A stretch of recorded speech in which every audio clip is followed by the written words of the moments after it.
And we've heard from what unfortunately will be adding to the ranks of Virginians unemployed here very shortly.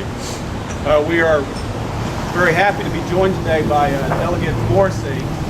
And Morrissey, Delegate, if you would please, if you'd like to say a few words. Thank you, Richard. Good morning. Good morning. I'm looking around and I see a lot of familiar faces from Richmond. For those of you that are from outside of the Richmond metropolitan area, welcome to Richmond. I wish it was under better circumstances. I always believe that there's got to be an objective and a goal of every meeting. The goal here, the objective, is to convince or persuade Verizon not to lay off or otherwise not allow through attrition the depletion of 1,000 employees. And there's 2 points that I want to make, and before I make those, I'll say this. I mean exactly what I say exactly what I mean, and what I'm sharing with you, I'm going to share with a cadre of Verizon lobbyists that come before the General Assembly. And that's this.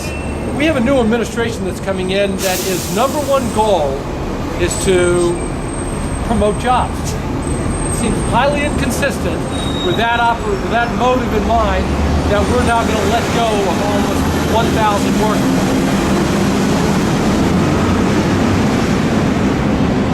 Verizon is a good company, there's no question about that. And they get a lot of help through the General Assembly. And I think it's terribly unfortunate that at this particular time, a company that's almost made $12 billion, that's a B, in the last 2 years, would let go 1,000 folks, including 400 technicians in my area, people that need jobs. And I understand business. I have a small business. I have 14 people. We haven't made a profit, but we haven't let anybody off in 2 years.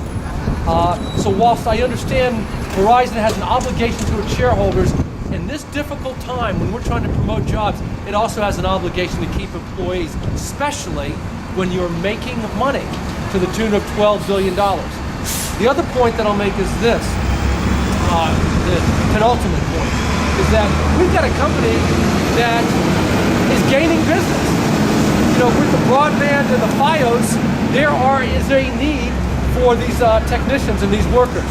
Again, inconsistent with the idea of laying off workers. And lastly, it's this.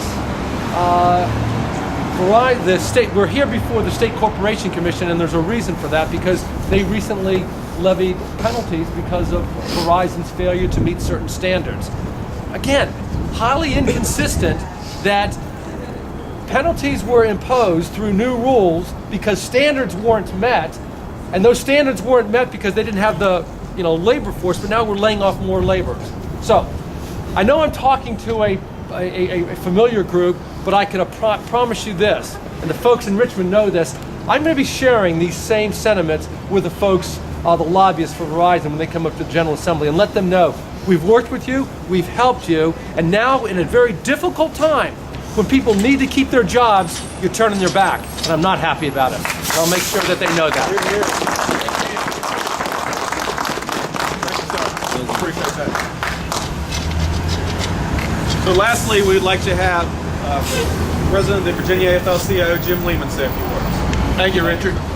Good morning, everybody. Good morning. It's unfortunate that we have to be here today to talk about a profitable company that is going to lay off 1,000 of our coworkers. And the reason I say that is because I believe, unfortunately, they are using the recession. They are using the recession to make more money by laying off 1,000 workers. And the reason is, it's the new American business model.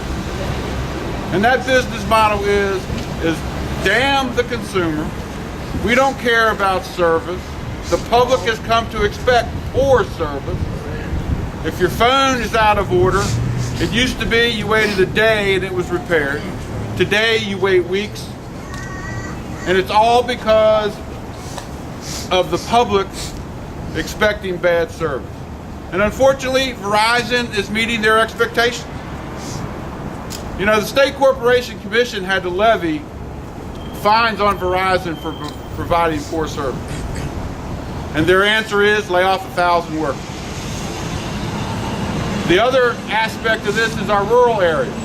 Verizon has gotten exactly what they wanted. They have FiOS in all the urban corridors. But what about the rural parts of Virginia? What about the rural parts of Virginia where unemployment is double digits and they're expecting Fios and broadband to help them come out of this recession? And on behalf of Doris Kraus-Mays, our Secretary Treasurer, and our Executive Board, there's nothing we can say that's going to ease the pain of all those families that are going to be involved in this layoff come February. Thousands and thousands of Virginians have lost their job during this recession. And Verizon is just adding to the pain by laying off 1,000 productive workers. And when is it going to stop? When is it going to stop? Now look, we understand companies having to lay off to stay afloat and to meet their bottom line and to meet the obligations that they have. But when does it stop for a profitable company to just lay off 1,000 workers just to make a little bit more money? And it's got to stop now. We're going to come out of this recession. It's going to be corporations that are going to have to provide the jobs to do that.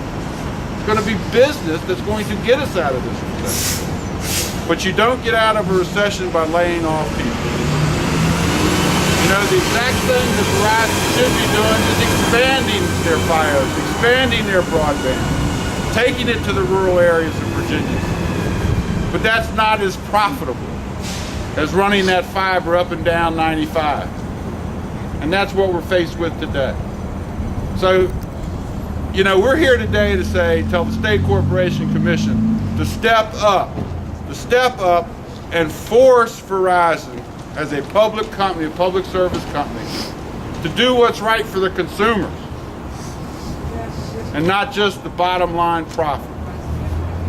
On behalf of the Virginia AFL-CIO, I wish we could say that, come February, we could point you in a direction where you could find jobs that have benefits, that have pensions and have health care. Unfortunately, we're not able to do that. But believe me, our hearts go out to you, and along with CWA, we'll do anything and everything we can do to try to save your job, not only with Verizon, but also hopefully wherever you go.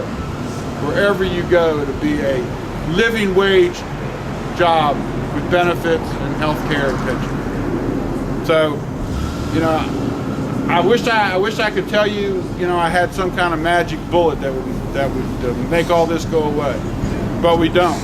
But please, talk to your neighbors, talk to the people in your churches, talk to the people in your civic group, because until the public demands good customer service, corporations like Verizon are going to be able to do this all the time. And I think for the public, it's time to say enough is enough, and let's keep our people employed. Let's keep providing good customer service and not have corporation commissions such as the one in Maryland and Virginia have to tell Verizon that they don't provide good public service. So thanks for being out here today. It's our pleasure to stand with you all in solidarity, and on behalf of our 150,000 members, we'll be there with you right till the bitter end. Thank y'all. Again, I just want to thank everybody for coming. I especially want to thank President Lehman for saying a few words, and Delegate Morrissey. Delegate Morrissey is always there. He seems to be always at the places where people are unfortunately being laid off and fighting for them. So we certainly appreciate that, sir. And also thank to Charles, to Travis, to Phil, to Jim Hillary from CWA Local 2222 for being here to highlight what we consider a travesty. So again, it's cold today, so we'll have to get inside. But thanks for coming.